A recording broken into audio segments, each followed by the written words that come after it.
आप लोगों का स्वागत है आज के इस लेक्चर में। आज हम लोग हिस्ट्री के बारे में पढ़ेंगे, हिस्ट्री के टॉपिक के बारे में पढ़ेंगे। पहले टॉपिक, ठीक है। तो पहला टॉपिक हमारा होगा हिस्ट्री को सबसे पहले हम जान लेते हैं जी। हिस्ट्री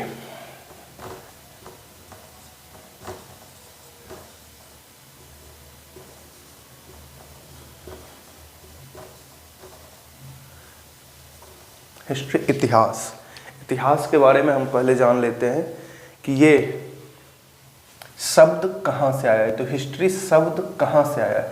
तो एक हिस्ट्री शब्द हिस्टोरिया नामक बुक से आया है। हिस्टोरिया नामक बुक से आया है जिसे हेरोडोटस ने लिखा है। हेरोडोटस ने लिखा है।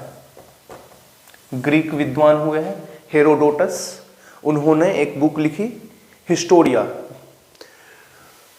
वहीं से ये शब्द आया है हिस्ट्री, ठीक है। और हिस्ट्री का डिफिनेशन हम लोग क्या बोलते हैं?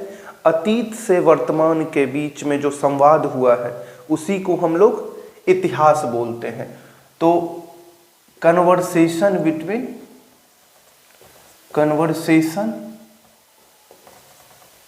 बिटवीन पास्ट एंड प्रेजेंट, ठीक है। यहां तक क्लियर है कि हिस्ट्री शब्द कहां से आया है? हिस्टोरिया से आया है। हिस्टोरिया किसने लिखी है? तो हेरोडोटस, जिसे इतिहास का पिता भी कहा जाता है। इसी महाशय को इतिहास का पिता भी कहा जाता है। और इसका डिफिनेशन, इतिहास, अगर हमसे कोई पूछेगा कि इतिहास का डिफिनेशन क्या होता है, इतिहास, तो इतिहास का डिफिनेशन होता है conversation between past and present, मतलब भूतकाल और या अतीत और वर्तमान के बीच में जो संवाद हम लोग करते हैं उसी को इतिहास कहते हैं। जैसे मान के चलिए कि आज जो मैं आपसे बात कर रहा हूँ वो कल क्या हो जाएगा? इतिहास हो जाएगा। तो उसी को हम लोग इतिहास बोलते हैं। इतिहास को विद्वानों ने या इतिहासकारों ने 3 भागों में बांटा है। पहला तो हमारा हो जाएगा प्री हिस्ट्री, ठीक है, जिसे प्रागैतिहासिक काल बोला जाता है। प्रागैतिहासिक काल। सेकंड हो जाता है प्रोटो हिस्ट्री, ठीक है, जिसे हम लोग आद्य ऐतिहासिक काल बोलते हैं।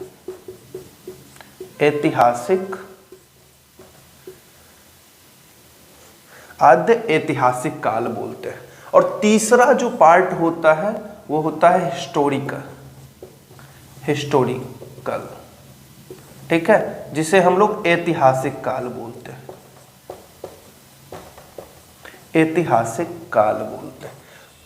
आज हम लोग इस टॉपिक में, इस पार्ट को, प्रोटो हिस्टोरी को, आद्य ऐतिहासिक काल में, जिसे हम लोग इंडस वैली सिविलाइजेशन या सिंधु घाटी सभ्यता बोलते हैं। सिंधु घाटी सभ्यता बोलते हैं। उसी के बारे में आज हम लोग चर्चा करेंगे कि सिंधु घाटी सभ्यता कहाँ थी, कैसी थी, इसके बारे में हमें जानना है। तो आज इसके बारे में, इस टॉपिक के बारे में, प्रोटो हिस्टोरिक में, आद्य ऐतिहासिक काल में IVC इंडस वैली सिविलाइजेशन के बारे में आज हम लोग चर्चा करेंगे।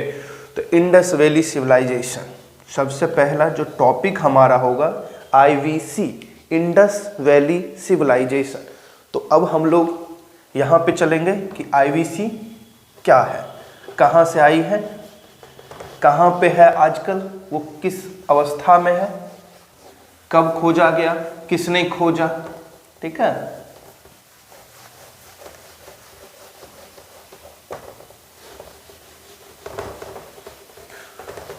सबसे पहले सभ्यता का निर्माण। तो सभ्यता उसे बोलते हैं सभ्यता उसे बोलते हैं जहां पे एक संस्कृति के लोग वास करते हैं। जैसे बिहार में अभी जैसे मिथिला का एक क्षेत्र है, जैसे तो वहां पे जिस टाइप के लोग रहते हैं, एक टाइप के लोग रहते हैं, तो इसीलिए वहां का सभ्यता मिथिला की सभ्यता या मैथिल सभ्यता बोला जाता है। ठीक है, उसी प्रकार से हड़प्पा सभ्यता भी है। ठीक है, तो हम लोग अभी चर्चा करेंगे हड़प्पा सभ्यता के बारे में। तो पहला जो टॉपिक होगा हमारा वो है हड़प्पा सभ्यता, जिसे IVC इंडस वैली सिविलाइजेशन कहा जाता है। इंडस वैली सिविलाइजेशन कहा जाता है।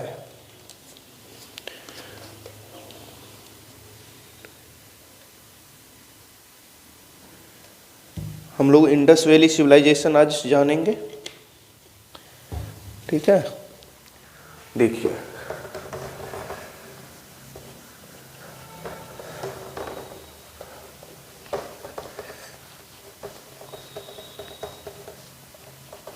ठीक है, चलिए तो इंडस वैली सिविलाइजेशन, पहले तो इसका नाम क्लियर कर लेते हैं। IVC Indus Valley civilisation, Sindhu घाटी सभ्यता।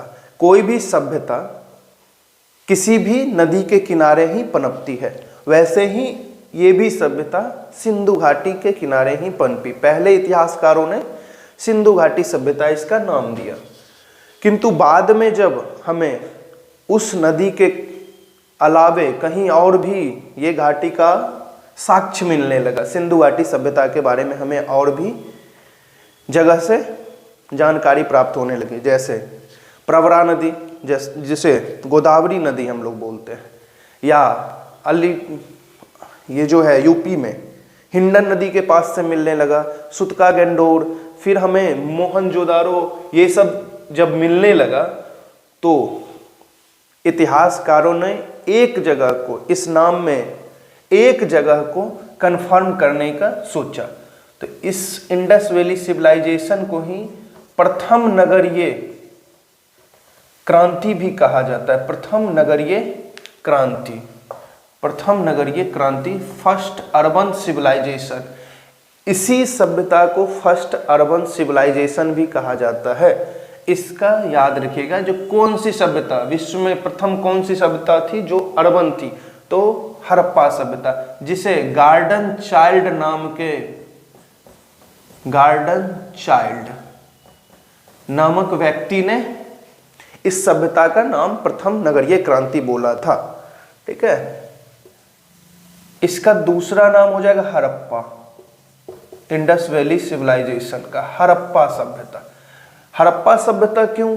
क्योंकि जब हमें बहुत जगह से साक्ष्य मिलने लगी तो इतिहासकारों ने एक जगह पे इस नाम का महत्वपूर्ण नाम रखा हड़प्पा, क्योंकि यही जगह में सबसे प्रथम बार, सर्वप्रथम इसी जगह से साक्ष्य सिंधु घाटी सभ्यता के बारे में हमें प्राप्त हुई है, इसीलिए इस सभ्यता का नाम हड़प्पा रखा गया। ठीक है, और हड़प्पा सभ्यता को कहां से निकला?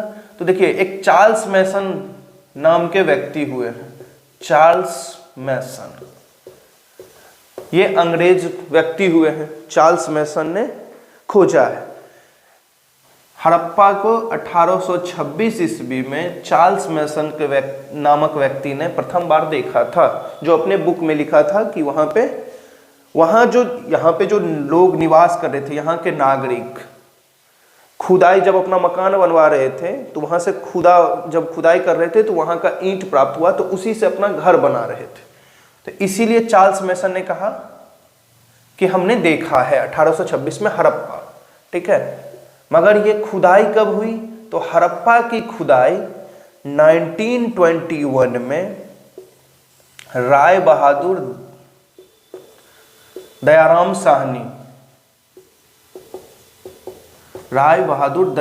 साहनी ने किया था। किनके निर्देश पर? इस टाइम में ASI के जो चेयरमैन होंगे वो कौन थे? तो जॉन मार्शल ने। तो जॉन मार्शल महानिदेशक थे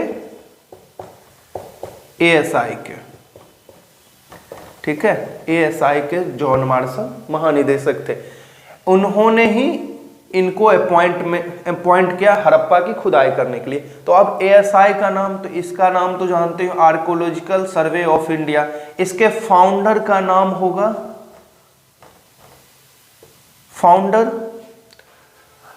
इनके फाउंडर हुए अलेक्जेंडर कनिंघम, ठीक है। अलेक्जेंडर कनिंघम ने ASI का स्थापना किया था। जॉन मार्शल के निर्देश पर राय बहादुर दयाराम साहनी ने हड़प्पा का खुदाई किया था, ठीक है। जब हमें, इसीलिए इस सभ्यता का नाम हड़प्पा की सभ्यता सबसे उचित है, मगर इसका एक और नाम है कांस्य युगीन सभ्यता, ठीक है, कांस्य युगीन सभ्यता। इस सभ्यता का नाम, हड़प्पा सभ्यता का एक और नाम कांस्य युगीन सभ्यता, क्योंकि प्रथम बार इसी सभ्यता के लोगों ने तांबे और टीन को मिलाकर कांसा तैयार किया था और उससे औजार बना रहे थे, कृषि उपकरण बना रहे थे। इसीलिए प्रथम बार जब कांसा का प्रयोग प्रथम बार इस सभ्यता के लोग किए, इसीलिए हम लोग इसे कांस्य युगीन सभ्यता भी कहते हैं। अब हमें कार्बन डेटिंग प्रणाली से हमें पता चलता है कि हड़प्पा सभ्यता का टाइम 2500 से 1500 BC है। अब ये BC क्या है? तो याद रखिए BC और AD, BC और AD। सबसे पहले तो हमें ये BC के बारे में जानना है कि BC तो before Christ, Christ Isa Masih के जन्म से पहले के समय को हम लोग BC कहते हैं। उसके बाद एनो डोमिनो, ठीक है, या हम लोग आजकल BCE और CE का उपयोग ज्यादा करते हैं, कॉमन एरा और बिफोर कॉमन एरा, ठीक है। तो हमारा जो टाइम है वो 2500 से 1500 BC है। हड़प्पा सभ्यता 2500 से 1500 BC के अंतर आती है, ठीक है। गार्डन चाइल्ड ने प्रथम नगरीय क्रांति बोला था। अब देखिए क्या है, सिंधु घाटी सभ्यता, ये नदी, ये बहुत सारी नदियों के बीच में होने लगा है। जैसे सिंधु घाटी सभ्यता सिंधु नदी के किनारे, फिर सरस्वती नदी भी आती है, ठीक है, 2500 से 1500 BC के अंदर में। अब किसी भी सभ्यता को हमें जानना है तो सर्वप्रथम उस सभ्यता के कुछ चीजों के बारे में हमें जानना जरूरी है। तो हड़प्पा सभ्यता को जानने के लिए सबसे पहले हम, हड़प्पा सभ्यता को जानने के लिए सबसे पहले हम उसके नगर, क्योंकि नगरीय जीवन है तो सबसे पहले नगर व्यवस्था जानेंगे, वहाँ का धार्मिक जीवन, लिपि कैसा है, धार्मिक जीवन, सामाजिक जीवन, आर्थिक जीवन और राजनीतिक जीवन के बारे में चर्चा करेंगे और यहाँ से क्या क्या हमें साक्ष्य प्राप्त हुए हैं, ठीक है, हड़प्पा सभ्यता से। हड़प्पा सभ्यता में बहुत जगह पे खुदाई हुई है और वहां से हमें साक्ष्य की प्राप्ति हुई है, ठीक है। तो हमारा जो नेक्स्ट लाइन होगा, देखिए अब किसी सभ्यता के बारे में हमें जानना है तो सबसे पहले उसका एरिया जानना पड़ेगा, भौगोलिक विस्तार के बारे में हमें जानना पड़ेगा, भौगोलिक विस्तार, एरिया के बारे में। भौगोलिक विस्तार जान लेते हैं हम सबसे पहले IBC का, ठीक है। तो सबसे पहले नॉर्थ, साउथ, ईस्ट और वेस्ट। तो नॉर्थ में, हड़प्पा के नॉर्थ में, हड़प्पा जो सभ्यता है उसका सबसे उत्तरी छोर जो है वो मांडा है, जम्मू एंड कश्मीर में, जम्मू कश्मीर में, ठीक है। और आपको बताए हैं कि कोई भी सभ्यता किसी न किसी नदी के किनारे ही पनपती है, क्योंकि नदी के कारण ही कृषि हो सकता है, वहां पे व्यापार हो सकता है, ठीक है। तो ये भी एक नदी है यहाँ पे, चिनाब नदी। चिनाब नदी के किनारे। ठीक है, अब हम पहले नॉर्थ हो गया, नॉर्थ में सबसे नॉर्थ उत्तरी इलाका होगा मांडा। ठीक है, जम्मू कश्मीर में है, चिनाब नदी के किनारे में। अब साउथ में हम देखते हैं कि सबसे दक्षिणी छोर कौन है, तो दैमाबाद। दैमाबाद दक्षिणी छोर है ये, और ये कौन से नदी के किनारे है, प्रवरा नदी उसे बोला जाता है, जिसे आजकल हम लोग गोदावरी नदी बोलते हैं। ठीक है, अब वेस्ट में हम लोग जानेंगे कि इसका पश्चिमी छोर कौन सा है, तो सुतका गैंडोर, जो बलूचिस्तान में है, पाकिस्तान, बलूचिस्तान पाकिस्तान। अधिकतर साक्ष्य पाकिस्तान से हमें मिला है। ठीक है, पाकिस्तान, और ये भी एक नदी के किनारे है, कौन सा, दासक नदी के किनारे पे। ठीक है, अब ईस्ट में हम जानेंगे, तो ईस्ट सबसे पूर्वी छोर कौन सा है, तो ये सबसे पूर्वी छोर है आलमगीरपुर। आलमगीरपुर, और ये कहां पे है, तो यूपी में। ठीक है, और ये भी नदी है हिंडन नदी के किनारे, जो यमुना की सहायक नदी है।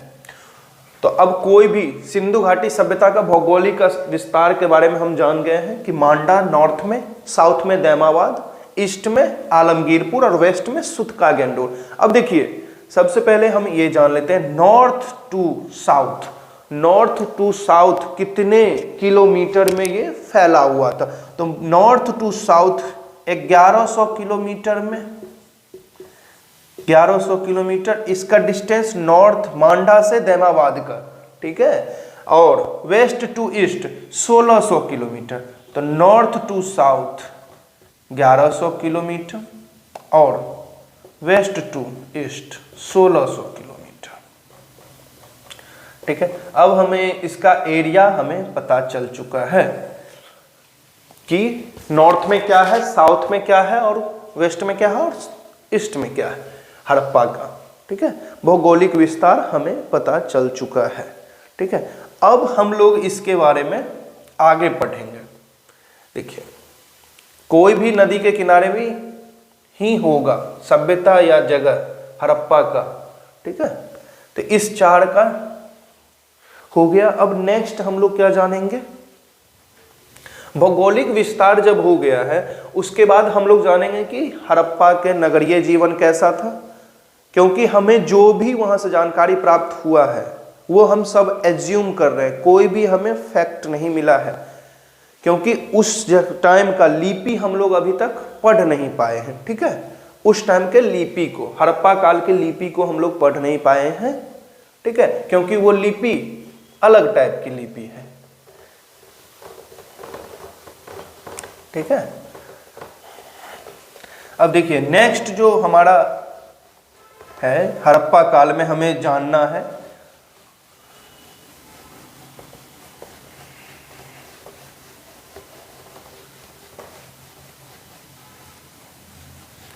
वो हमें जानना है यहाँ का नगरीय जीवन के बारे में।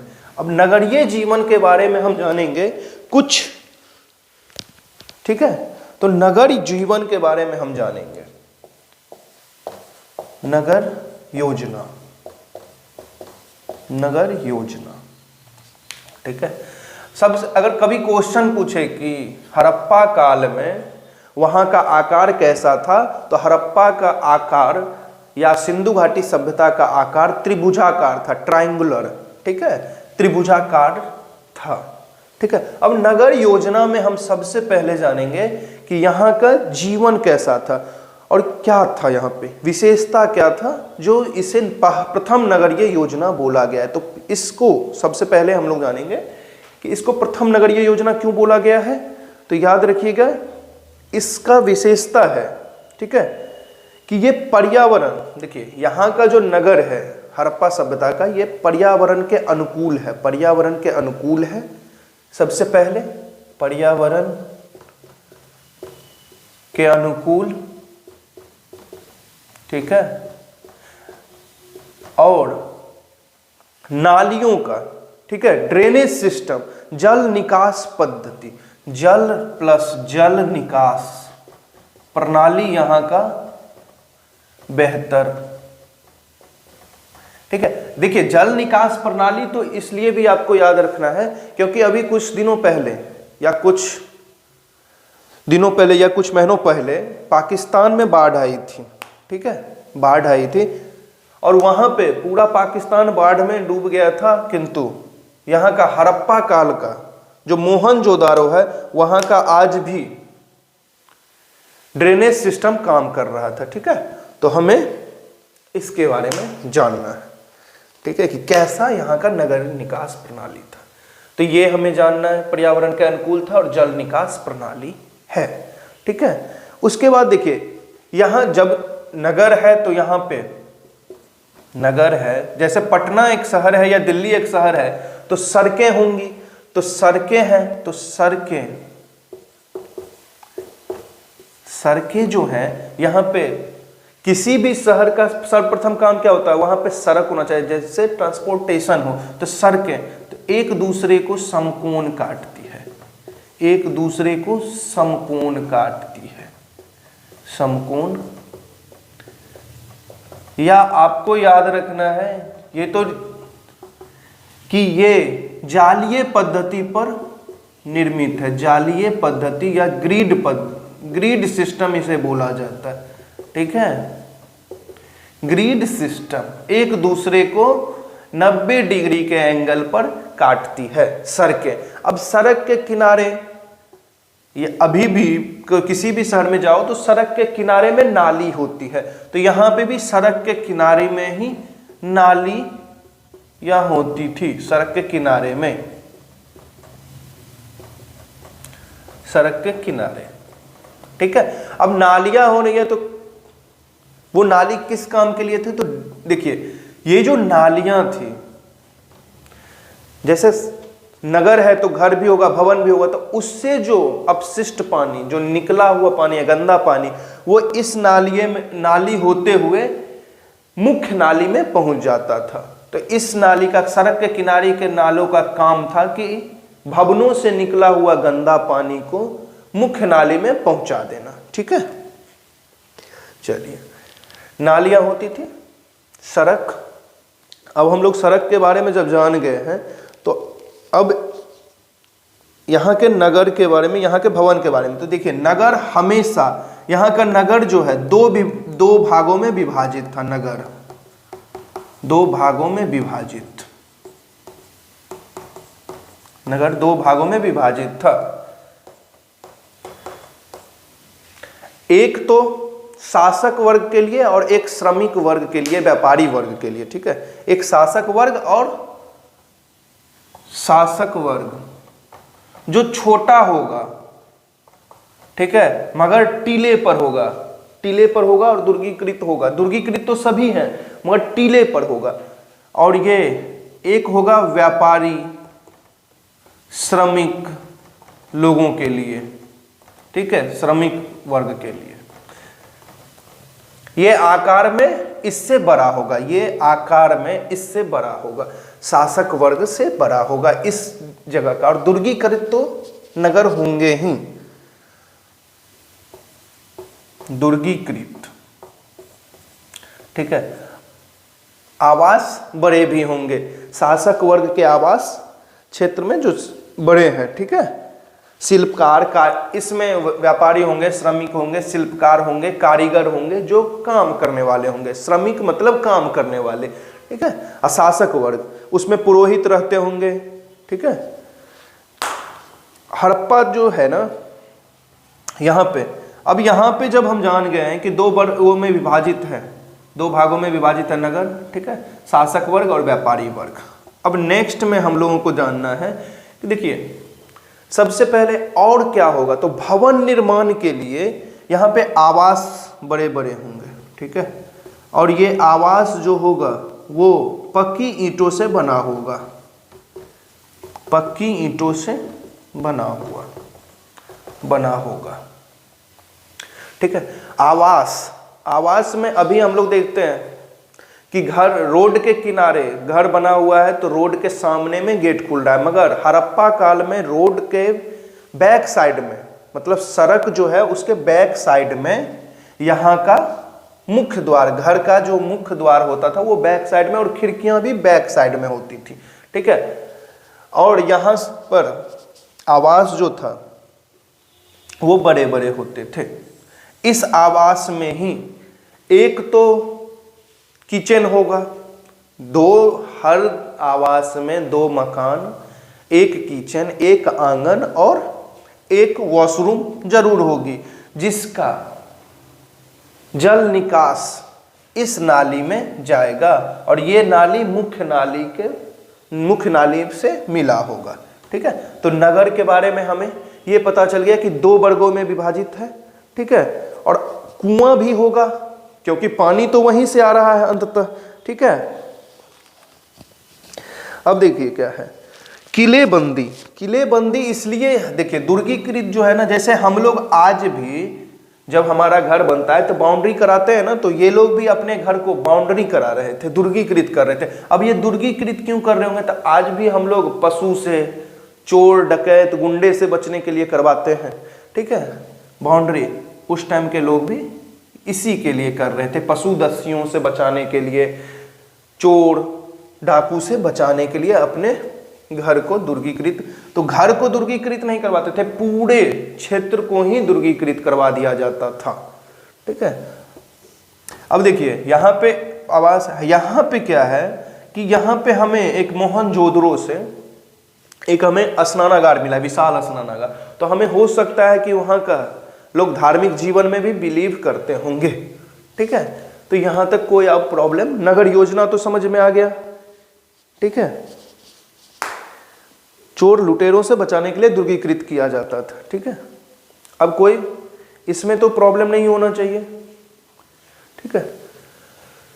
चलिए नेक्स्ट टॉपिक जो हमारा होगा वो हमें देखिए कच्ची ईंट से, तो देखिए पक्की ईंट से आवास मकान बन रहा होगा, और कच्ची ईंट से नगर में जो सड़कें होंगी, ठीक है, सड़क होंगी, नालियां होंगी, ठीक है, ये सब बनाने के लिए पक्की ईंट, कच्ची ईंट, ये सब का उपयोग हम लोग कर रहे थे, यहाँ के लोग कर रहे थे। तो पक्की ईंट से आवास कर रहे होंगे, और कच्ची ईंट से नाली, ठीक है, सड़क, चबूतरा सबका निर्माण कर रहे होंगे, ठीक है। कच्चे ईंटे से इन्होंने किया है, ठीक है। अब नेक्स्ट टॉपिक जो हम लोग पढ़ेंगे, देखिए नगर योजना जब जान गए, ये नगरीय व्यवस्था है तो नगर योजना जान गए। अब देखिए इस समाज के बारे में जानने के लिए हमें वहां का कुछ अवशेष मिला है, उसको पढ़ना पड़ेगा। तो हम अभी तक उस लिपि को पढ़ नहीं पाए, ठीक है। हम लोग सिर्फ और सिर्फ एज्यूम कर रहे हैं साक्ष्य मिलने पे कि ऐसा ये समाज हो सकता है, ठीक है। इसका कोई 100% प्रमाण नहीं है। कल वो लिपि हम लोग पढ़ लेंगे तो उसका कुछ और मतलब हो सकता है, ठीक है।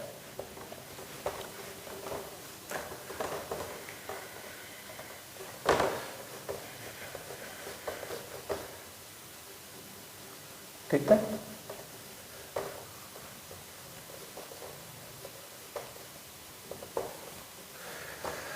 इसमें एक यही प्रॉब्लम है।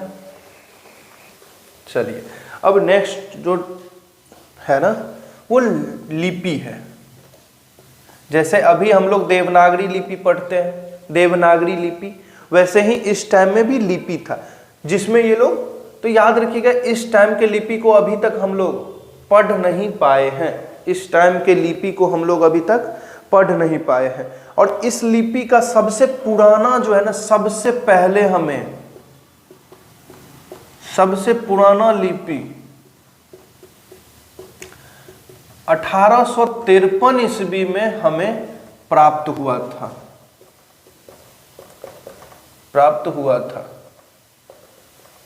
और ये पूरा लिपि सबसे पहले तो हमें ये 1853 में प्राप्त हुआ, मगर 1923 ईस्वी में ये पूरा प्रकाश में आ गया था। 1923 ईस्वी में पूरा लिपि प्रकाश में आ गया था। ठीक है, तो ये जो लिपि है, यहां का लिपि ये चित्रात्मक है, चित्रात्मक, जिसे हम लोग पिक्टोग्राफ बोलते हैं, पिक्टोग्राफ। अब देखिए, कोई भी कैसे पता लगाएगा कि मछली का मतलब क्या होगा उस समाज में? चित्र से हम लोग क्या पता लगा सकते हैं? लिखा होगा तभी तो पढ़ पाएंगे, मगर वहां के लोग चित्रात्मक, मतलब वो लोग चित्र से संवाद करते होंगे। ठीक है, जो बुस्ट्रोफ्रेडन,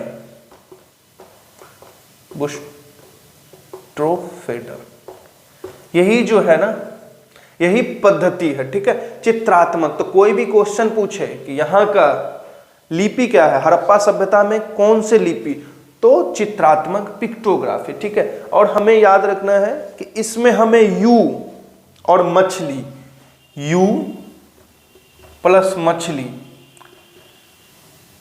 सबसे ज्यादा यू और मछली का यूज किया है हड़प्पा वासियों ने अपने लिपि में। ठीक है, तो हमें लिपि पता चल गया कि किस टाइप का यहाँ पे लिपि है। ठीक है, बुस्ट्रोफेडन। ठीक है, यू और आकार। ठीक है, यू और मछली हमें मिला है। अब कोई यहाँ पे लिपि के बारे में अगर कोई पूछेगा तो हमारे पास आंसर क्या होगा कि चित्रात्मक है, पिक्टोग्राफी, बुस्ट्रोफेडन, यू और मछली, दो टाइप के सबसे ज्यादा हमें मिले हैं।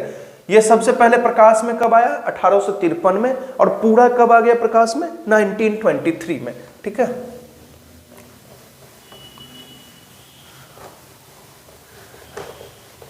अब देखिए हम लोग क्या नेक्स्ट जो हमारा होगा, अब हम लोग चार पांच चीजों पे इस समाज के बारे में चर्चा करेंगे। तो फर्स्ट जो हमारा होगा, फर्स्ट जो हमारा वो यहाँ का सामाजिक जीवन, तो यहाँ का सोसाइटी, सामाजिक जीवन। दूसरा हो जाएगा आर्थिक जीवन। ठीक है, तीसरा हो जाएगा राजनीतिक जीवन, राजनीतिक। चौथा हो जाएगा धार्मिक जीवन, धार्मिक जीवन। देखिए, किसी भी सभ्यता के बारे में हमें जानना है तो सबसे पहले उस सभ्यता का समाज को जानना पड़ेगा। ठीक है, तो हमें पता चला है इस सामाजिक जीवन में साक्ष्यों के आधार पर हम लोग कह सकते हैं कि ये समाज परिवार आधारित समाज थी, परिवार आधारित समाज। ठीक है, ये समाज परिवार आधारित समाज थी। साक्ष्यों के आधार पे हम लोग, ठीक है, परिवार आधारित समाज, इस हमें जो साक्ष्य प्राप्त हुए हैं इस सभ्यता के बारे में, तो ये परिवार आधारित समाज है। ठीक है, अब देखिए समाज में किस टाइप के लोग होंगे, तो हमें जो यहाँ पे साक्ष्य मिला है समाज में, तो यहाँ के लोगों ने मातृदेवी की पूजा किया है, मातृदेवी का पूजा किया है। तो मातृदेवी के पूजा करने से हमें पता चलता है कि यहाँ के समाज मातृसत्तात्मक हो सकता है। तो हम लोगों को अगर क्वेश्चन पूछा जाएगा कि हड़प्पा सभ्यता का समाज कैसा था, तो मातृसत्तात्मक, मैट्रियार्कल सोसाइटी, महिलाओं का, ठीक है, महिलाओं का वैल्यू था इस समाज में, मातृसत्तात्मक समाज यहाँ का रह चुका है। ठीक है, अब देखिए ये इस समाज में, देखिए समाज में सिर्फ मातृसत्तात्मक, समाज में और भी लोग होंगे। जैसे अभी हमारे समाज में वर्ण का व्यवस्था है कि ब्राह्मण है, वैश्य है, शूद्र है, ये सब इस टाइम में भी था, मगर इस टाइम में चार तरह के, तो एक तो होगा विद्वान। किस टाइप, देखिए यहां पे जब पूछेगा आपसे क्वेश्चन कि कितने प्रकार के लोग रहते थे, तो चार प्रकार के, विद्वान प्लस, देखिए एक तो श्रमिक वर्ग होगा, एक व्यापारिक वर्ग होगा, और एक जो 4 प्रकार का होगा। एक योद्धा वर्ग होगा, योद्धा, जिसे हम लोग क्षत्रिय आज लोग कहते हैं वियोद्धा, प्लस व्यापारी या वणिक वर्ग, प्लस में हो जाएगा श्रमिक वर्ग। देखिए यहां वर्ण सिस्टम नहीं था, अभी जो वर्ण सिस्टम है वो सिस्टम नहीं था। अभी के हिसाब से अगर हम माने तो ये हो जाएगा ब्राह्मण, ये हो जाएगा क्षत्रिय, ये हो जाएगा वैश्य और ये हो जाएगा शूद्र, मगर यहाँ पे वर्ण सिस्टम नहीं था।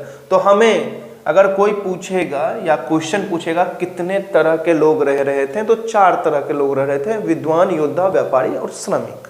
ठीक है, अब नेक्स्ट में हम लोग समाज में देखिए क्या है। समाज जब है 4 तरह के लोग रह रहे हैं, तो यहाँ पे क्या है ना, यहाँ का समाज में आवासों के हिसाब से, जैसे आज भी गांव में या शहर में ही आवास से आपको पता चल जाता है कि कौन पैसा वाला है और कौन गरीब है। ठीक है, तो यहाँ भी आर्थिक विषमता हमें आवासों से ही पता चलता है, आर्थिक विषमता के बारे में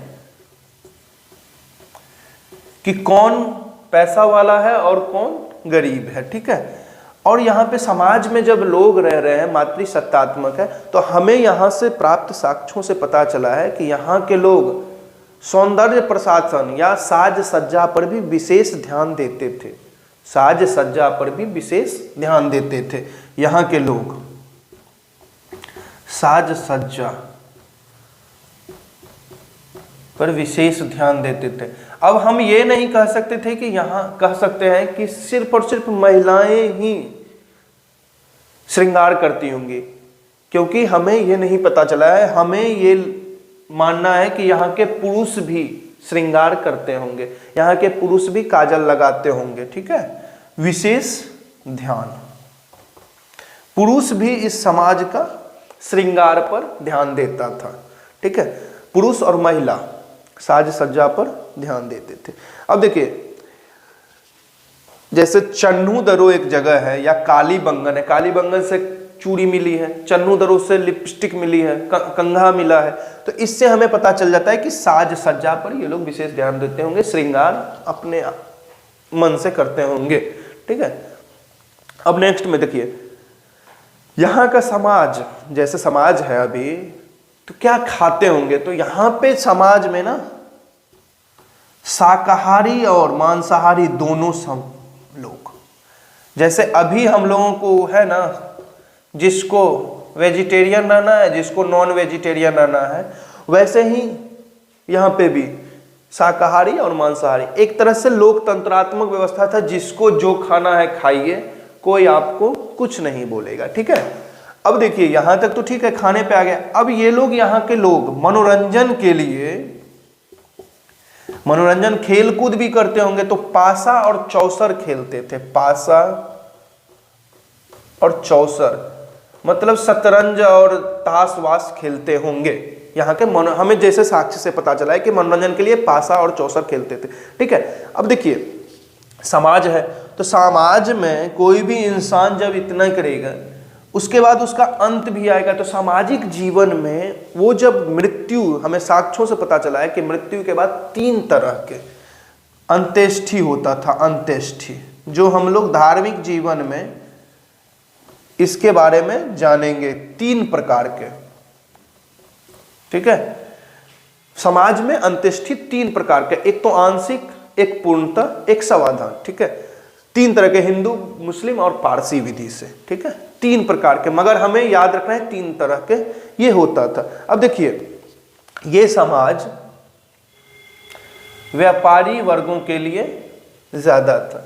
तो यहाँ पे ये समाज जो है ना, शांति प्रिय समाज थी। हड़प्पा की समाज शांति प्रिय थी, युद्ध प्रिय कम थी। युद्धों में इनका विश्वास नहीं था, युद्धों में विश्वास नहीं था। शांति प्रिय समाज है, युद्धों में विश्वास नहीं था। यहाँ पे श्रमिक है, मतलब दास व्यवस्था होगी, दास व्यवस्था।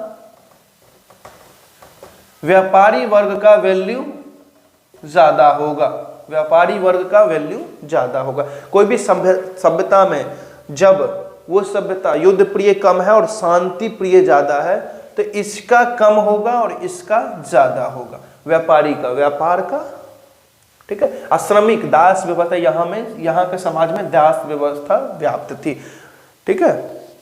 चलिए नेक्स्ट में अब हम लोग जानेंगे कि कोई भी समाज जो हम लोग जानेंगे, तो अभी हम लोग क्या चर्चा कर लिए, सामाजिक जीवन के बारे में चर्चा कर लिए कि समाज परिवार आधारित थी, परिवार में मातृसत्तात्मक थी, मतलब मैट्रियार्कल सोसाइटी थी, ठीक है। समाज में 4 तरह के लोग रहते थे, विद्वान, योद्धा, श्रमिक और व्यापारी, ठीक है। आर्थिक विषमता, मतलब समाज में आवासों से हमें पता चलता था कि यहाँ पे आर्थिक विषमता है, कोई गरीब है, कोई पैसा वाला है। यहाँ के समाज के लोग, महिला एवं पुरुष दोनों, साज सज्जा पे विशेष ध्यान देते थे, श्रृंगार पे ज्यादा ध्यान देते थे, ठीक है।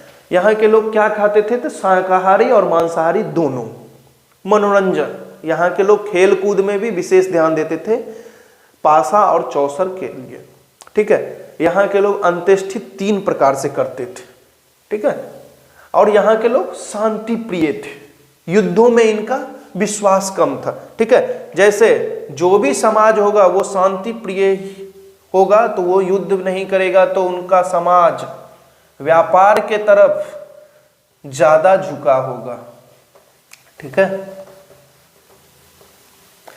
तो अब हम लोग नेक्स्ट जो चर्चा करेंगे वो आर्थिक, इस समाज का आर्थिक इकोनॉमी के बारे में चर्चा करेंगे कि इस समाज का आर्थिक जीवन कैसा था, पैसा कैसे आ रहा था, वहां पे क्या हो रहा था, किस टाइप से लोग अपने जीवन यापन कर रहे थे। समाज में कोई चर्चा, सामाजिक जीवन के बारे में कोई प्रॉब्लम तो नहीं होनी चाहिए। समाज मातृसत्तात्मक थी, 4 तरह के लोग रहते थे, ठीक है।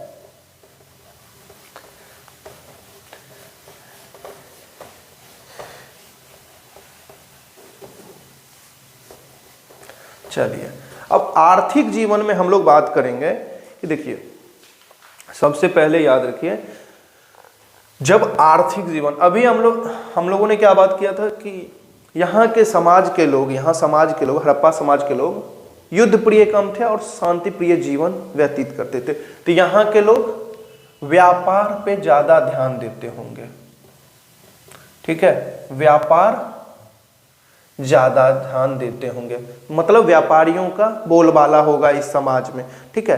और व्यापार कैसे करते थे, तो इस व्यापार को हम लोग क्या बोलते हैं, वस्तु विनिमय प्रणाली, वस्तु विनिमय प्रणाली। क्योंकि यहां से कोई भी पैसा, मुद्रा ये नहीं हमें मिला है, तो हमें ये पता चलता है कि वस्तु विनिमय प्रणाली होगा, मतलब बार्टर सिस्टम होगा, ठीक है। मतलब ये मान लीजिए कि मुझे गेहूं चाहिए और आपके पास धान है, ठीक है, या आपके पास गेहूं है और मेरे पास धान है, आपको धान चाहिए और मुझे गेहूं चाहिए, तो आप मुझे गेहूं दे दो और मैं आपको धान दे दूंगा।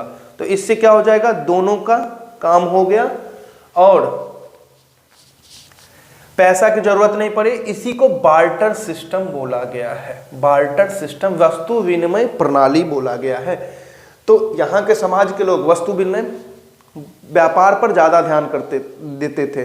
और व्यापार में ये लोग भारत में ही व्यापार नहीं करते थे, बाहर भी करते थे। जैसे इस सभ्यता के समकालीन ही सभ्यता है मेसोपोटामिया, मिस्र की सभ्यता, तो यहां से ये लोग अपना ट्रेड करते थे, व्यापार करते थे, ठीक है। ये लोग कपास भेजते थे, वहां से ये लोग भी अपना सामान मंगवाते थे। तो यहाँ पे कपास, सूती वस्त्र, ठीक है, गेहूं, चावल, धान, ये सब हमें व्यापार में दिखा है। कपास में याद रखिएगा कि यही सभ्यता सबसे प्रथम बार, सर्वप्रथम कपास को उपजाने वाली अगर कोई सभ्यता है तो वो है हड़प्पा सभ्यता, ठीक है। तो कपास को मेसोपोटामिया के लोग सिंधु बोला करते थे, ठीक है। मेसोपोटामिया का लोग, मेसोपोटामिया कौन से नदी के किनारे है, तो दजला और फरात, ठीक है। और दूसरा में देखिए यहाँ पे क्या है ना, सिंधु सभ्यता तो है ही, यूनानी इसको सिंडन बोलते थे, सिंडन कपास को, तो इसी से हमारा नाम सिंडन से हो गया इंडस या सिंधु, ठीक है, यूनानी, ठीक है, कपास भेजते थे हम लोगों ने। तो सर्वप्रथम यही समाज है, जैसे कांसा का सर्वप्रथम उपयोग यही समाज किया है, वैसे ही कपास उपजाने का श्रेय भी इसी समाज को सर्वप्रथम जाता है। अब व्यापार के प्रति ये लोग क्या है, जागरूक है। वस्तु विनिमय प्रणाली है, कपास इन्होंने ही सबसे प्रथम बार उपजाया है, ठीक है, मेसोपोटामिया के लोग ये लोग कह रहे हैं, ठीक है। अब देखिए यहाँ पे क्या है ना, मिस्र में भी ये लोग व्यापार कर रहे हैं, तो मिस्र तो ऐसे जाएगा नहीं, या मेसोपोटामिया तो ऐसे जाएगा नहीं, तो इसका मतलब है कि ये लोग नाव का प्रयोग करते होंगे, ठीक है, मतलब बंदरगाह हो सकता है, बंदरगाहों से ये लोग अपना सामान को मेसोपोटामिया मिस्र भेजते होंगे और वहीं से आता होगा, ठीक है। तो आर्थिक जीवन में हमें पता चल गया कि यहाँ का जीवन वस्तु विनिमय प्रणाली पर आधारित थी, बार्टर सिस्टम पर।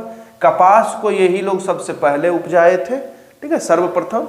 सिंधु सभ्यता ये लोग कहाँ कहाँ कर रहे थे, तो मेसोपोटामिया में, और यूनानियों ने सिंडन बोला था, ठीक है। अब देखिए क्या है ना, यहाँ पे बंदरगाह का अभी हम चर्चा किए, तो यहाँ पे देखिए बंदरगाह भी है, 4 बंदरगाह हुए हैं यहाँ पे। लोथल हुआ है, ठीक है, प्रभास पाटन हुआ है, ऐसे ही 2 और हुए हैं, ठीक है, 4 है ना।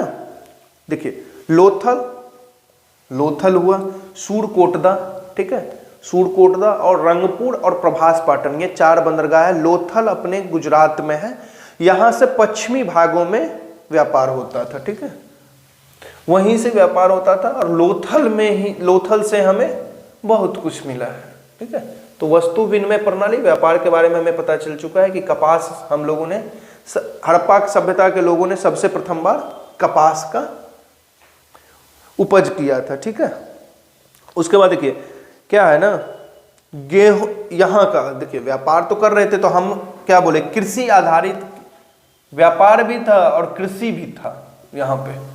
तो कृषि में हमें याद रखना है, यहाँ के लोग गेहूं, जौ, राई, मटर, तिल ये सभी उपजा रहे थे, मगर सबसे प्रमुख था गेहूं और जौ, गेहूं और जौ। देखिए इसी कृषि के लिए, अब गेहूं जब उपजा रहे हैं तो उसको रखने के लिए कुछ ना कुछ बनाएंगे, जैसे अभी भी हम लोग गेहूं ज़्यादा हो जाता है तो कहीं ना कहीं रखते हैं, वैसे ही स्टोर करने के लिए यहाँ पे अन्नागार हमें मिला है हड़प्पा में, बृहत अन्नागार, बड़ा, सबसे बड़ा। अगर हड़प्पा सभ्यता का सबसे बड़ा कोई आवास पूछा जाए तो हमें अन्नागार के बारे में बोलना है, ठीक है। ये रखने का सामान था, अन्न का आवास, मतलब एक तरह से समझ लो। तो इसको अधिशेष जब हमारा होता था, और कृषि, तो कृषि कहाँ होगा, गाँव में होगा, खेती गाँव में होगा, तो इसी कृषि के लिए ग्रामीण पर निर्भर थे शहर के लोग।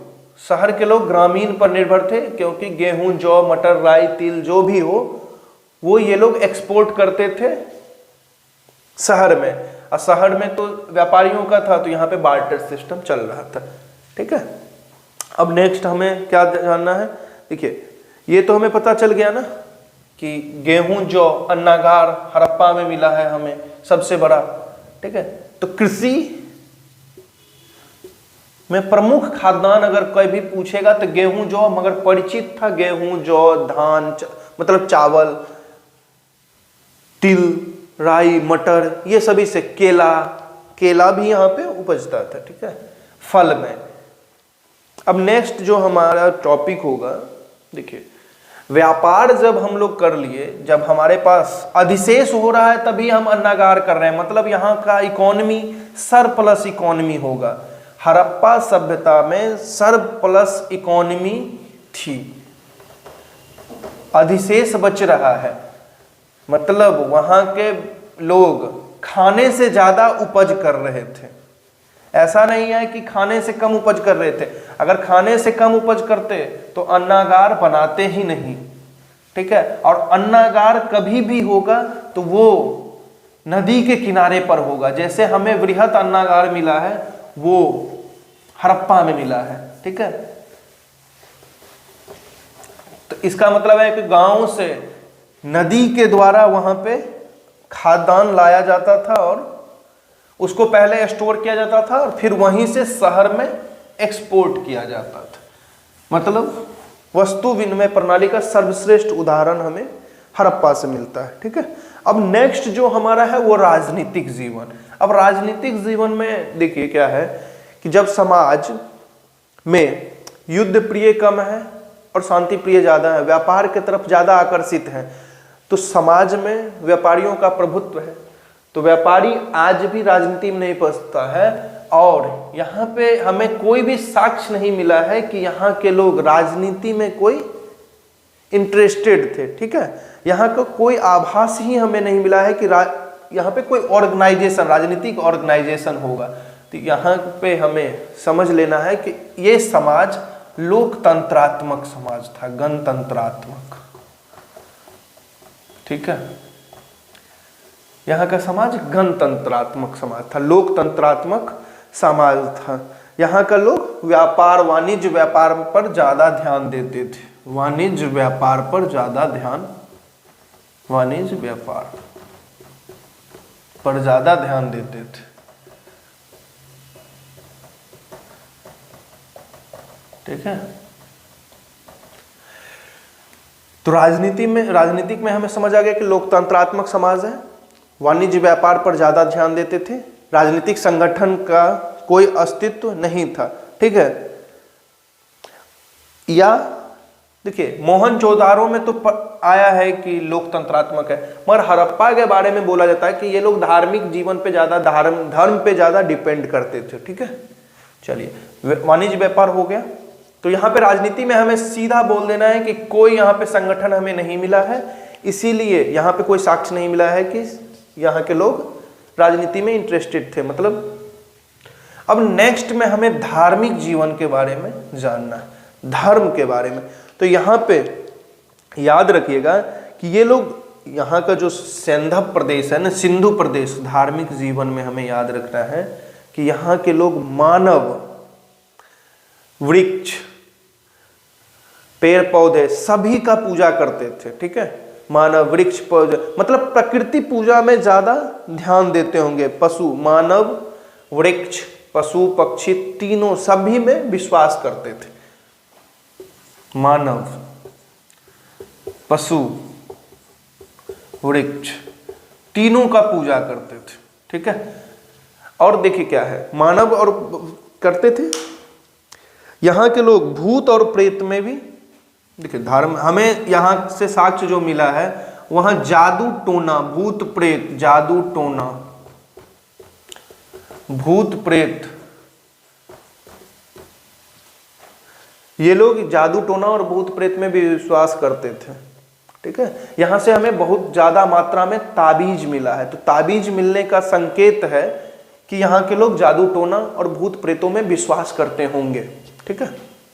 जादू टोना और भूत प्रेतों में विश्वास करते होंगे। अब धर्म में हमें, मानव में अभी मातृसत्तात्मक बोले, देखिए क्या है, यहाँ पे हमें पशुपति का मूर्ति मिला है, ठीक है। पत्थर का मूर्ति, पशुपतिनाथ, जिसे पशुपतिनाथ, पशुपति का मूर्ति मिला है। उससे हमें लगता है कि ये लोग पशु का भी पूजा करते होंगे, ठीक है।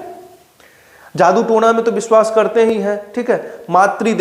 मातृदेवी के पूजा से ही हमें पता चला कि ये समाज मातृसत्तात्मक है, ठीक है। पशुपति का पूजा करते हैं, ठीक है। अब देखिए क्या है, यहीं पर क्या है ना, मातृदेवी, ये भी लिख देते हैं आपको, मातृदेवी प्लस पशुपति, तो समाज में मातृदेवी की पूजा हो रही है, ठीक है। अब नेक्स्ट में हमें देखना है, पशुपति को ही रुद्र देवता, जिसे हम लोग आजकल शिव का कहते हैं, तो माना जाता है कि शिव के पूजा, आद्य शिव या आदि शिव का पूजा वे लोग करते होंगे, सिंध प्रदेश के लोग, ठीक है। तो धार्मिक में, मगर जादू टोना में ज्यादा विश्वास करते थे, ठीक है।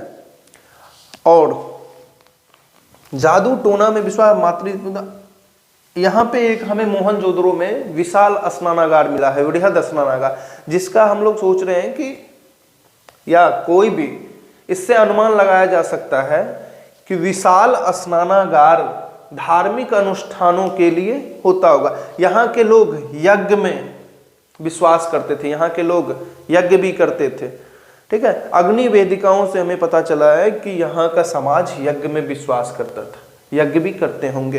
धार्मिक जीवन, विशाल स्नानागार का उपयोग धार्मिक कार्यों अनुष्ठानों के लिए किया जाता था, ठीक है।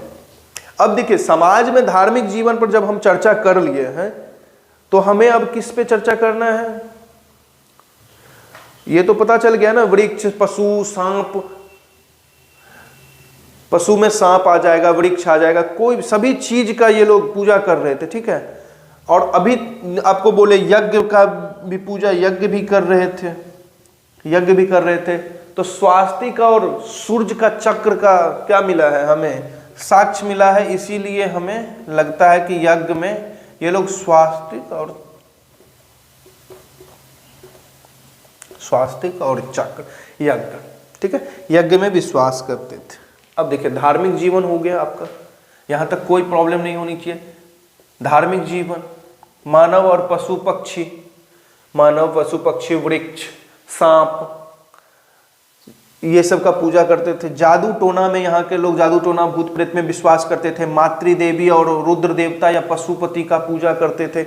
यज्ञ में विश्वास था। चक्र और स्वास्तिक का जो हमें साक्ष्य मिला है हड़प्पा से, इससे हमें पता चलता है। यज्ञ, अग्नि वेदिका मिला है, इसीलिए हमको लगता है कि ये लोग यज्ञ में विश्वास करते होंगे, ठीक है।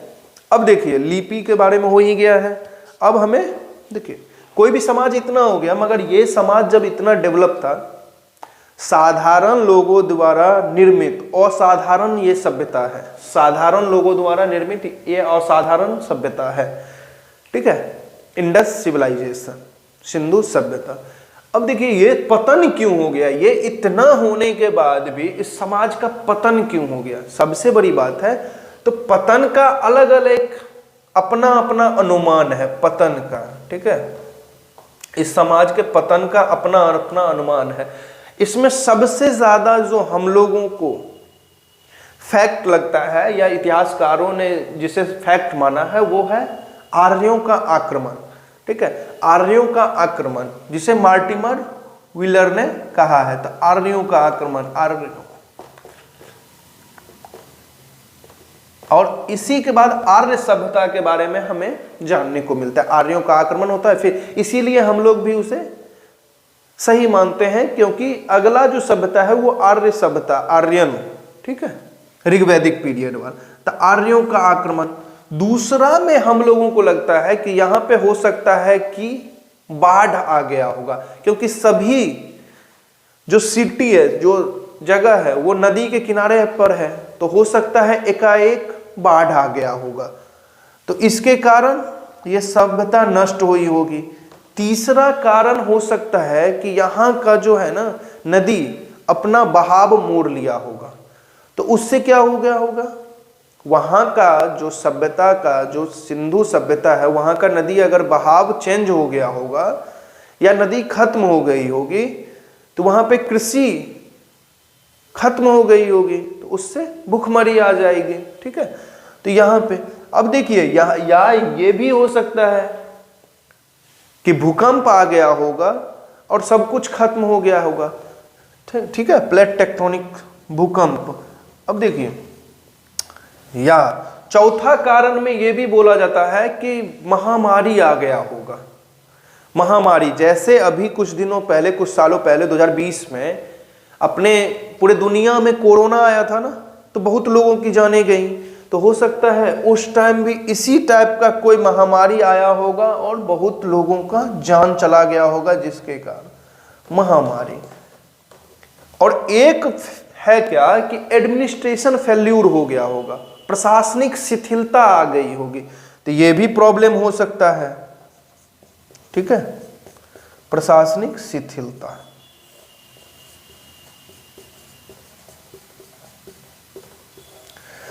तो देखिए, आर्यों का आक्रमण, मगर सबसे जो फैक्ट हमें लगता है या इतिहासकारों ने फिक्स किया है कि आर्यों का आक्रमण, आर्य आए होंगे, इन लोगों को खत्म कर दिए होंगे मार कर, ठीक है। बाढ़, भूकंप, महामारी और प्रशासनिक शिथिलता, ठीक है, कोई प्रॉब्लम अब नहीं होनी चाहिए। भूकंप तो है ही, ठीक है। महामारी मतलब फेमाइन, समझ ही रहे हो, जैसे कोरोना आ गया तो वैसे ही भूकंप महामारी आ गया होगा, ठीक है। अब नेक्स्ट में हमें क्या जानना है कि हमें ये समाज के बारे में पता चल गया कि सभ्यता कहाँ पे है, कैसी है, उस समाज के बारे में पता चल गया, सामाजिक जीवन पता चल गया, आर्थिक, राजनीतिक और धार्मिक। मगर क्वेश्चन यहाँ के साक्ष्य से भी पूछा जाता है, ठीक है, कि यहाँ पे क्या क्या हमें प्राप्त हुआ है, जिस साक्ष्य पे हम इतना बात कर रहे हैं कि ये हो सकता है, ठीक है, तो वो साक्ष्य कहाँ से मिला है, क्या कहाँ पे है।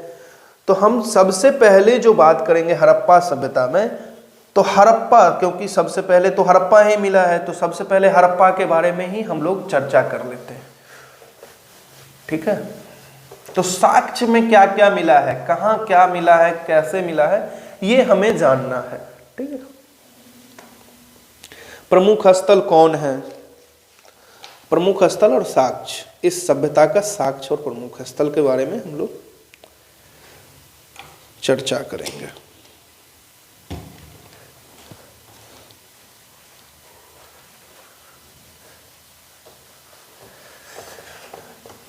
सबसे पहले तो हड़प्पा के बारे में हम लोग चर्चा करेंगे कि हड़प्पा कहाँ पे है, आज कहाँ पे है, उस टाइम में तो थे ही, मगर अभी कौन सा कहाँ पे है, सबसे पहले यही चर्चा हम लोग करेंगे। वहाँ पे क्या क्या हमें मिला है साक्ष्य में, जिस पे हम लोग एज्यूम करके ये आपको बता रहे हैं, ठीक है। चलिए, तो नेक्स्ट जो लाइन है वो हमारा है प्राप्त स्थल। यहां से कौन कौन इस समाज, इस सभ्यता में कौन कौन हमें मिला है, क्या क्या मिला है, ठीक है। प्राप्त स्थल सबसे पहले जो हमें मिला है वो है हड़प्पा। तो हम सबसे पहले हड़प्पा के बारे में जानेंगे, ठीक है।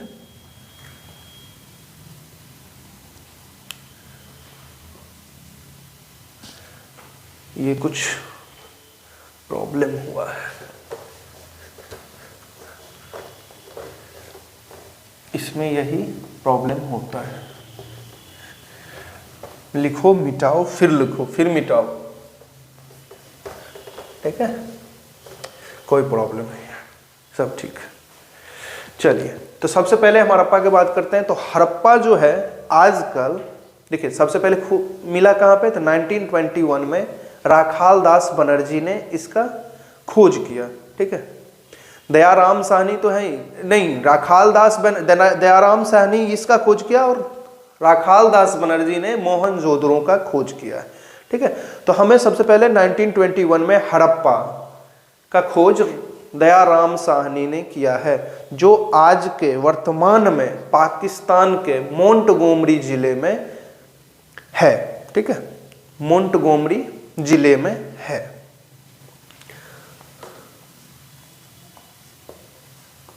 ठीक है, 1921 ईस्वी में इसका खोज दयाराम साहनी ने किया है, ठीक है।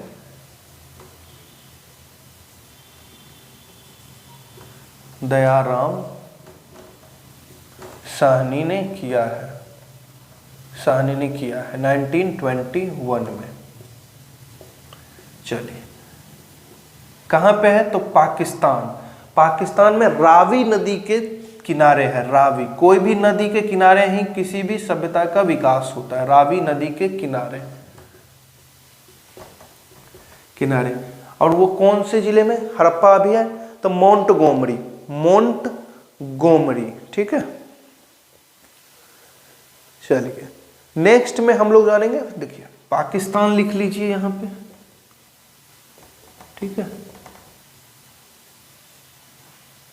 हड़प्पा 1921 में दयाराम साहनी ने रावी नदी के किनारे पर पाकिस्तान मोंटगोमरी जिले में इसे खोजा था, ठीक है। ये जो है ना क्षेत्रफल की दृष्टि से दूसरा है, क्षेत्रफल की दृष्टि से इस सभ्यता का दूसरा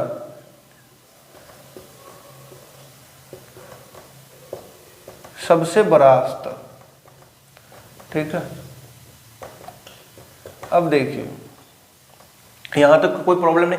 हड़प्पा में हमें क्या क्या साक्ष्य मिला, तो देखिए यहाँ के लोग 3 तरह के तकनीकी व्यापार पर निर्भर थे। व्यापारी तो होंगे ही, ठीक है, कृषि पर निर्भर होंगे, व्यापार करते होंगे। ठीक है, यहाँ से हमें क्या मिला है, अन्नागार मिला है, मतलब यहाँ पे व्यापार जरूर होता होगा और यहाँ पे ट्रांसपोर्टेशन बहुत अच्छा होगा।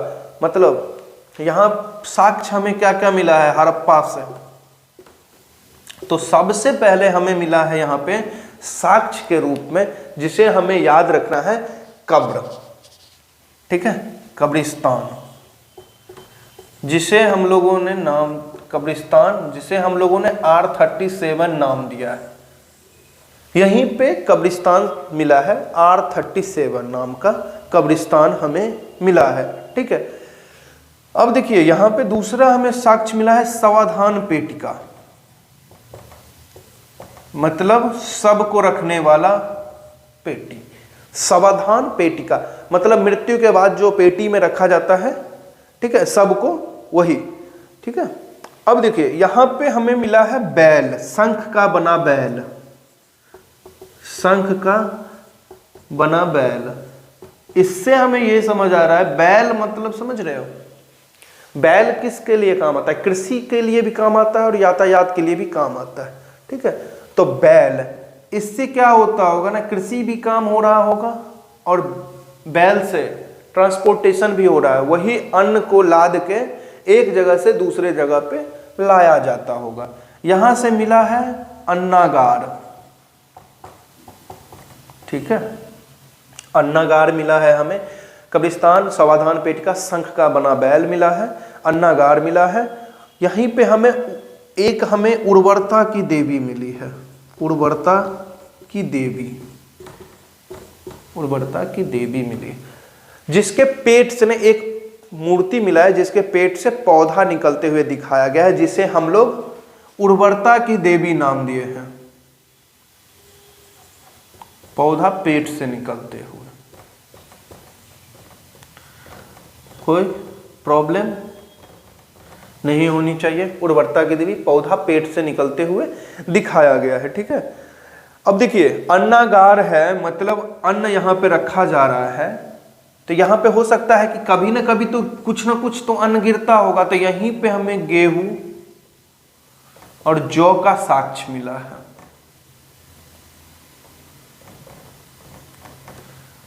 जहां जहां पे ट्रांसपोर्टेशन हो रहा होगा, कुछ ना कुछ तो गिरा होगा, उसी से हमें ये साक्ष्य मिलता गया। ठीक है, गेहूं जौ के दाने। ठीक है, और आपको बोले थे धार्मिक जीवन में जो स्वास्तिक और चक्र कहां से मिला है, तो यहीं से मिला है, स्वास्तिक और चक्र, मतलब यहां के लोग धर्म में विश्वास करते होंगे, चक्र, स्वास्तिक और चक्र मिला है। ठीक है, अब देखिए हड़प्पा में हमें क्या क्या मिल गया, कब्रिस्तान मिल गया, सावधान पेटिका मिल गया, शंख का बना बैल मिला, अन्नागार मिला, गेहूं जौ के साक्ष्य मिले हैं। ठीक है, अब बैल तो बता ही दिए, तो यहां पे एक चीज याद रख लीजिए, बैलगाड़ी भी मिला है, कांसे का। ठीक है, कांसे का बैलगाड़ी का भी साक्ष्य मिला है। उसी से तो क्या हो रहा होगा, ट्रांसपोर्टेशन हो रहा होगा, बैलगाड़ी भी मिला होगा। ठीक है, चलिए यहां पे अब आपको कोई प्रॉब्लम नहीं है।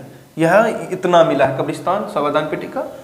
बैल से याद रखिएगा कि बैलगाड़ी, अन्नागार बैल से ही, बैलगाड़ी से पहुंचा जाता होगा। गेहूं जौ के साक्ष्य यहाँ पे मिल गया, उर्वरता की देवी मिला है। कब्रिस्तान, ये क्वेश्चन पूछता है कि कब्रिस्तान R37 हड़प्पा में, सिंधु सभ्यता में कब्रिस्तान R37 कहाँ पे मिला है, तो हड़प्पा में मिला है। ठीक है, अब देखिए यहां तक कोई प्रॉब्लम अब नहीं है। मोंटगोमरी जिला है, मोंटगोमरी जिला रावी नदी के तट पर, क्षेत्रफल की दृष्टि से दूसरा सबसे बड़ा। ठीक है, चलिए अब देखिए नेक्स्ट हम लोग क्या, नेक्स्ट सबसे, अब देखिए सेकेंड में हम लोग, सेकेंड जो है साक्ष्य कहाँ पे मिला है, तो वह है मोहनजोदड़ो, जिसे हम लोग मोहनजोदड़ो का शाब्दिक अर्थ जिसे हम लोग कहते हैं मृतकों का टीला, मुर्दों का टीला। तो मुर्दों का टीला का मतलब पहला तो ध्यान में आना ही चाहिए कि टीला बना रहा है, मतलब यहाँ पे कब्रिस्तान नहीं मिलेगा, मतलब यहाँ के लोग सबको जलाते नहीं होंगे। ठीक है, धार्मिक जीवन में बताए थे ना 3 टाइप के यहाँ के लोग, धार्मिक जीवन में 3 टाइप का अंत्येष्टि होता था। ठीक है, एक तो पूर्ण, दूसरा आंशिक और तीसरा शवदाह। तो पहला में याद रखिएगा 3 तरह के, हिंदू पद्धति, मुस्लिम पद्धति और पारसी पद्धति। हिंदू पद्धति में पूरा जला देते हैं, मुस्लिम पद्धति में पूरे सबको मिट्टी के अंदर डाल देते हैं, और आंशिक में क्या होता है ना, कुछ दिनों के लिए आपके सबको कहीं पे रख दिया जाता है, पशु पक्षी खाते हैं, फिर उसको क्या करते हैं, जो बच जाता है उसको ढक देते हैं। ठीक है, तो 3 तरह के समाधान हमें यहां से प्राप्त हुए हैं। ठीक है, अब मोहनजोदड़ो के बारे में बात करते हैं। तो ये जो स्थल है इसका खोज 1922 में राखालदास बनर्जी ने किया था, राखालदास बनर्जी ने किया था। और ये कहां पे किया था, तो लड़काना एक डिस्ट्रिक्ट है पाकिस्तान में,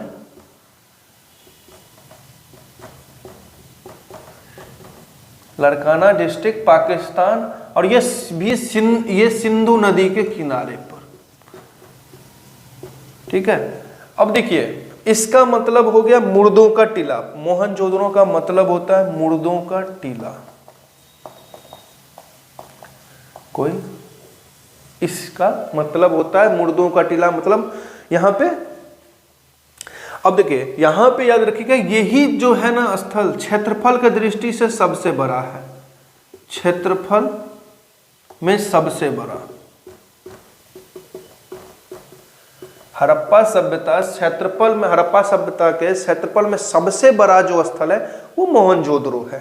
ठीक है, अब नेक्स्ट में हम लोग क्या देखेंगे, इस सभ्यता के लोग, मोहनजोदड़ो में हमने क्या बात किया था कि यहाँ पे पूरा समाज में, इस सभ्यता में दुर्गीकृत किला रहता है, मगर यहाँ पे हमें दुर्गीकृत नहीं मिला है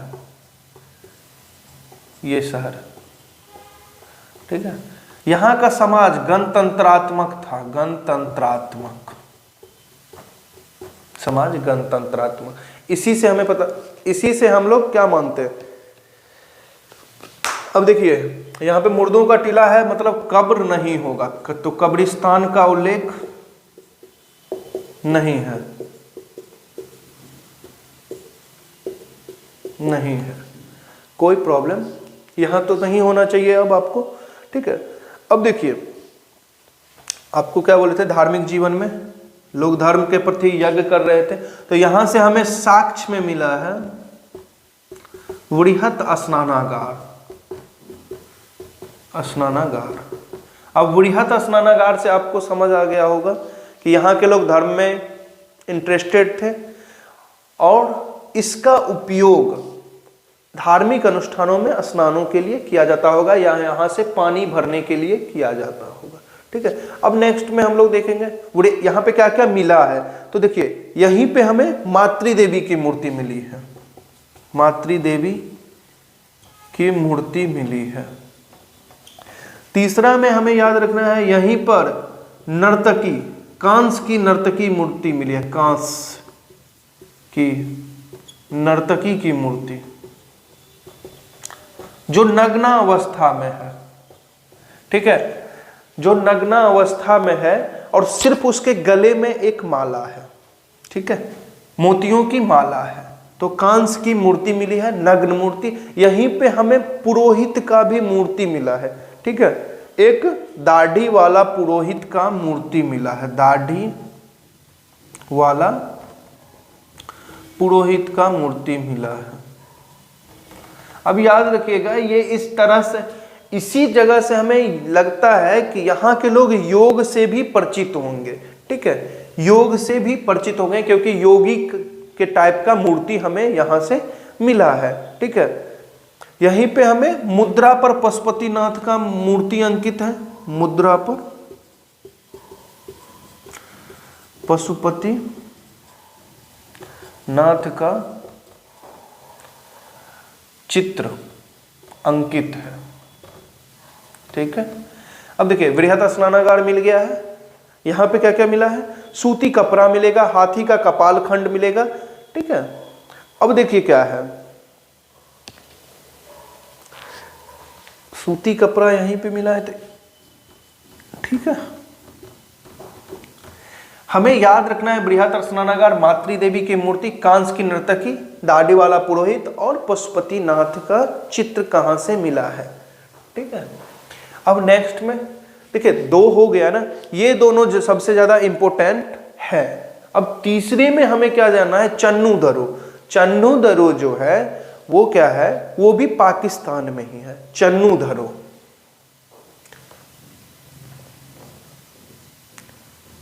चन्नू दरो ये भी पाकिस्तान में ही है।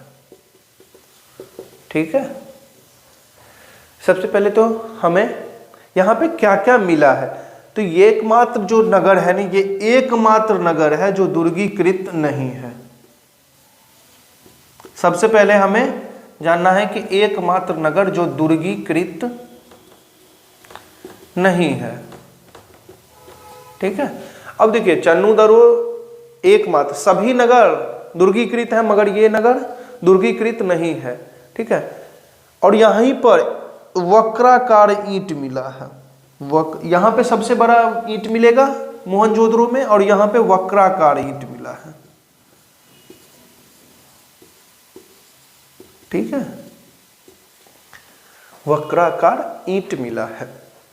ठीक है, और चन्नू दरो से ही हमें यहाँ पे इसका सबसे मेन जो है ना स्टार मार्किंग, यहाँ पे हमें बिल्ली किसका पीछा करते हुए? तो कुत्ते का पीछा करते हुए पंजों का चिन्ह मिला है। कुत्ते का पीछा करते हुए बिल्ली,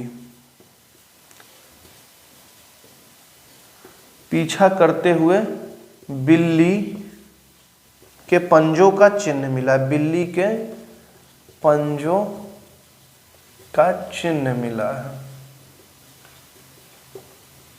ठीक है, अब देखिए यहां तक तो चन्नू दरो पाकिस्तान में है, ये एकमात्र नगर है जो दुर्गीकृत नहीं है। यहां से वर्गाकार में ईंट मिला है, कुत्ते का पीछा करते हुए बिल्ली के पंजे का चिन्ह मिला है हमें।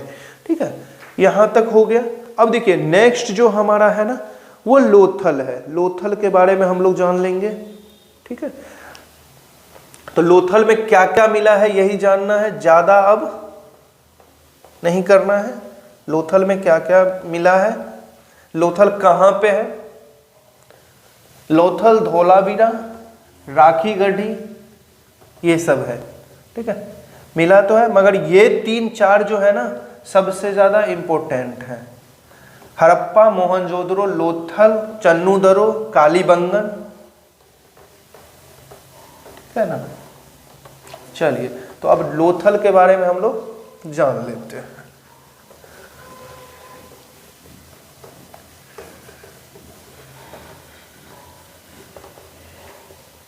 चलिए नेक्स्ट में हम लोग लोथल में जान लेंगे। लोथल सबसे पहले तो हमें जानना है कि ये जो साक्ष्य है वो कहां पे है। तो ये साक्ष्य है अहमदाबाद, अहमदाबाद गुजरात, अपने भारत में ये मिला है। ठीक है, लोथल अपने भारत के गुजरात प्रांत के अहमदाबाद शहर में है।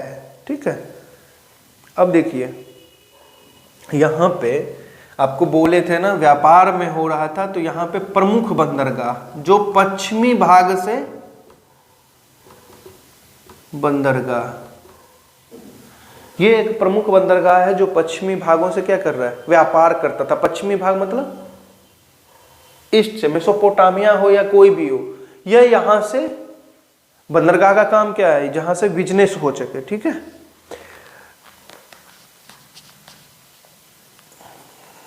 ये जो एक ही जो इसमें क्या प्रॉब्लम आ गया है? अच्छा ये प्रॉब्लम है, ठीक है, चलिए ये जो है ना इसका है, ये एकमात्र ऐसा नगर है, ये एकमात्र ऐसा नगर है जो पूरा वर्गीकृत है एक ही में, इसमें कोई अलग अलग नहीं है। और ये नगर 3 भागों में विभाजित है, नगर 3 भागों में विभाजित है, 3 भागों में विभाजित। और यहीं से हमें सबसे पुराना गोदीबारा मिला है, विश्व का सबसे पुराना गोदीबारा बंदरगाह, समझ गए? ठीक है, कोई प्रॉब्लम नहीं होना चाहिए। ठीक है, अब यहां से देखिएगा, यहां पे जो है ना 3 युग्मित समाधान मिला, 3 युग्मित समाधान। इसी से हमें यहीं से हमें सती प्रथा का साक्ष्य मिला, लोथल से ही सती प्रथा का साक्ष्य, सती प्रथा का। यहीं से अगर क्वेश्चन पूछा जाएगा कि हड़प्पा सभ्यता में सती प्रथा का साक्ष्य कहां से मिला है या कहां से, तो यहीं से मिला है। ठीक है, अब साक्ष्य में याद रखिएगा यहाँ पे क्या क्या मिला। तो सबसे पहले तो हमें क्या मिल गया है, यहाँ पे मिला है चावल का अवशेष। बंदरगाह, देखिए बंदरगाह है तो यहाँ पे वस्तु आ रहे होंगे, आदान प्रदान हो रहे होंगे, व्यापार हो रहा होगा, तो यहाँ पे कुछ ना कुछ तो गिरा होगा। तो यहाँ पे धान का साक्ष्य मिला है, मतलब धान का यहाँ पे इंपोर्ट एक्सपोर्ट हो रहा होगा, इसीलिए यहाँ पे कुछ गिर गया होगा, तो धान का साक्ष्य हमें मिला है। ठीक है, धान, बाजरे, फारस की मुहरे। ठीक है, अब बोल रहे हैं व्यापार हो रहा है, बंदरगाह है, तो बंदरगाह के कारण ही यहाँ पे फारस का मुहर।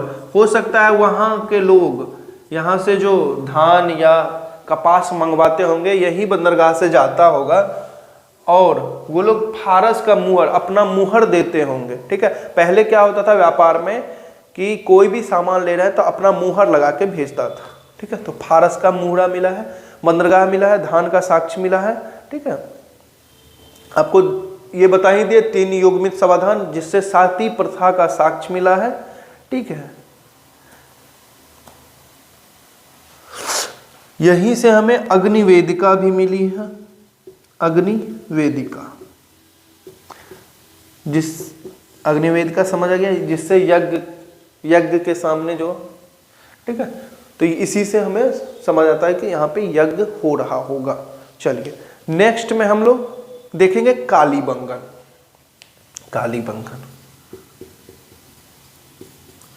कालीबंगन, इसका अर्थ होता है काले रंग की चूड़ियां, काले रंग की चूड़ियां। कालीबंगन का अर्थ होता है काले रंग की चूड़ियां, और ये कहां पे है, घग्गर नदी के किनारे पे। घग्गर ये हो जाएगा भोगवा नदी के किनारे, ये हो जाएगा घग्गर नदी के किनारे। ठीक है, लोथल कौन, भोगवा नदी के किनारे। ठीक है, और कालीबंगन घग्गर नदी के किनारे पे।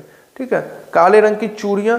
अब चूड़ियां से ही यहाँ पे साक्ष्य में याद रखिएगा, यहाँ पे मिट्टी और कांच की चूड़ियां मिली है, मिट्टी प्लस कांच की चूड़ियां।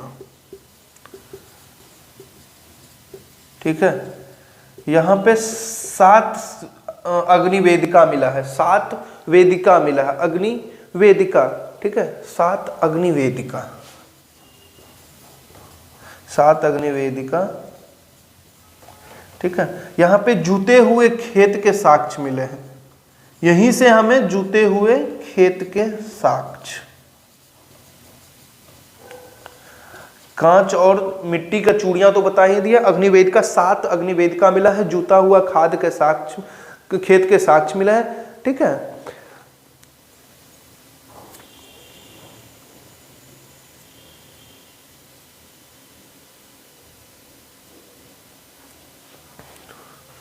ठीक है, चलिए यही मेन है, मिट्टी, कांच की चूड़ियां, 7 अग्निवेदिका, जूते हुए खेत के साक्ष्य। और भी चीज 3 तरह के मिले हैं, अंत्येष्टि के 3 तरह, ये भी लिख ही लीजिए। 3 प्रकार के अंत्येष्टि मतलब मृत्यु के बाद जो होता है अंत्येष्टि, ठीक है। सूती वस्त्र मिला है यहाँ पे, ठीक है। तो चलिए कालीबंगन हो गया। अब नेक्स्ट जो हम लोग देखेंगे तो सूरकोटदा है। यहाँ पे सीधा याद रखिएगा सूरकोटदा, सूरकोटदा। यहां से हमें क्या मिला है, सूरकोटदा से ही हमें घोड़े का हस्तियां, एक ही जगह से हमें घोड़े के मृण मूर्तियां मिला है, ठीक है। तो यहां पे अगर सूरकोटदा में क्वेश्चन अगर पूछेगा तो घोड़ा का साक्ष्य, घोड़ा का साक्ष्य प्लस घोड़ा का साक्ष्य, और यहां पे हमें कलश समाधान मिला है, मतलब कलश समाधान। देखिए यहां पे जो था ना, यहाँ के लोग पुनर्जन्म में भी विश्वास करते थे। हड़प्पा सभ्यता के लोग पुनर्जन्म में भी विश्वास करते थे, इसीलिए कब्र में कुत्ते को भी डाल दिया गया था। एक जगह पे कुत्ते को भी डाला गया था, मतलब मालिक के साथ कुत्ते को भी डाला गया था। और एक जगह बर्तन सब कुछ रखा गया था खाने के लिए। मतलब ये लोग समझते होंगे कि मृत्यु नहीं हो रहा है, कोई आदमी कुछ दिनों के लिए जा रहा है, उसको दे रहे हैं, वो वहां बना के खाएगा, ठीक है। तो कलश समाधान, ठीक है यहाँ पे। और सती प्रथा तो ये तो 3 युग्मित समाधियां एक साथ मिला है, तो मतलब हो सकता है कि पति पत्नी और बच्चे, मतलब पति मर गया तो पत्नी भी मर गई और बच्चे को भी दफना दिया गया, मतलब तीनों। तो हो सकता है कुत्ते के साथ इसलिए तो मालिक के साथ किसी और को भी जाना है। इससे तुम्हें खाने का वस्तु रखा जा रहा है, मतलब पुनर्जन्म में विश्वास होगा, ठीक है। तो सूरकोटदा से हमें घोड़े का साक्ष्य मिला और कलश समाधान मिला है। अब देखिए एक का और हम लोग चर्चा कर लेते हैं, ठीक है। जैसे धौलावीरा एक जगह है जो गुजरात में ही है। धौलावीरा सफेद कुआं बोला जाता है इसे, ठीक है, धौलावीरा।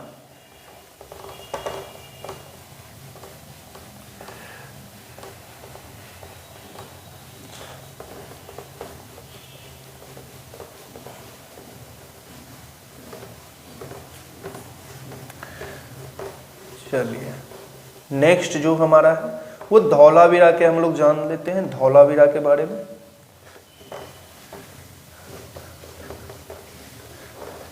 चलिए धौलावीरा ये भारत में मिला सबसे बड़ा स्थल है, गुजरात में है। क्या है ये धौलावीरा जो है भारत में, इसे धौलावीरा को क्या बोला जाता है, सफेद कुआं। अभी बोले हैं ना सफेद कुआं, ये भारत में, भारत का सबसे बड़ा स्थल क्षेत्रफल के दृष्टि से, ठीक है। चलिए भारत का सबसे बड़ा स्थल है, इसे सफेद कुआं बोला जाता है, ठीक है। यही एक है एकमात्र नगर जो 3 भागों में विभाजित है।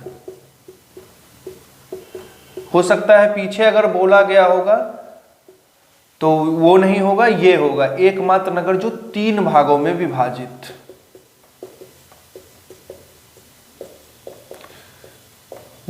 है। एकमात्र नगर जो 3 भागों में विभाजित है, धौलावीरा एकमात्र नगर है जो 3 भागों में विभाजित है, ठीक है। अब देखिए यहाँ पे क्या क्या हमें मिला है, तो मकान तो कच्चे ईंटों का मिला है, ठीक है। और याद रखिएगा यहीं पे हमें स्टेडियम मिला है। तो अगर स्टेडियम के बारे में पूछे तो यहीं पर स्टेडियम मिला है, स्टेडियम, ठीक है। और यहाँ ये तो हो गया ना, चलिए।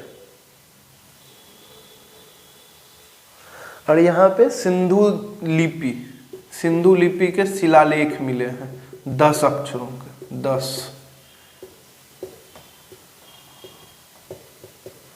के शिलालेख, यहीं से हमें पता चला है। चलिए अब सबसे जो लास्ट में हमें चर्चा करनी है वो है राखी गढ़ी, ठीक है। इसके बारे में, ये हरियाणा में है। इसके बारे में एक चीज याद रखिएगा कि इसे 2012 ईस्वी में ग्लोबल हेरिटेज फंड ने इसे एशिया का ऐसा स्थल करार दिया है, एशिया का ऐसा स्थल करार दिया है जो खतरे में है, ठीक है, उसे बचा के रखना है। तो राखी गढ़ी सबसे बाद में। अभी तो एक सिनौली गांव है, वहां पे भी बहुत ज्यादा मुर्दा मिला है। हो सकता है जब वो कार्बन डेटिंग से पता चले तो हो सकता है मोहनजोदड़ो से बड़ा मुर्दों का टीला सिनौली में मिल जाए। इसीलिए जैसे जैसे खोज आगे बढ़ती जाएंगी, साक्ष्य आते जाएंगे, वैसे वैसे फैक्ट को पुष्ट किया जाएगा, ठीक है। चलिए यहां तक हो गया, पूरा हड़प्पा सभ्यता यहाँ पे खत्म होती है, ठीक है। अब हम नेक्स्ट क्लास में नेक्स्ट लेक्चर में हम आपसे मिलेंगे। तब तक के लिए धन्यवाद। अगर कोई प्रॉब्लम आपको लगे तो आप फीडबैक कमेंट बॉक्स में ज़रूर डाल दीजिएगा। धन्यवाद।